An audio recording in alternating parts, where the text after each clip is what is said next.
hérna, ykkurinn í gamla daga, þá voru alltaf krakkar að veiða hérna á Litlubryggju og það veiddist kola hérna alveg í kring og silungur.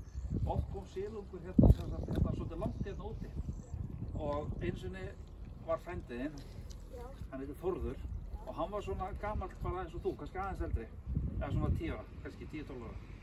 Já, ég veit ekki alveg. Og ég var svona 13-14 ára og við vorum í sjoppunni, það var sjoppa hérna fyrir ofan sem heitir Shell. Við vorum bara svona úlingar, svona rosa gæjar í kúrikastífölum með eitthvað og svo fullt af strákum að veiða.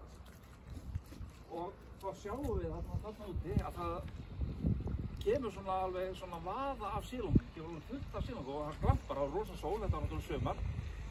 Ég var ekki með neina veiðistöng og ekki neitt.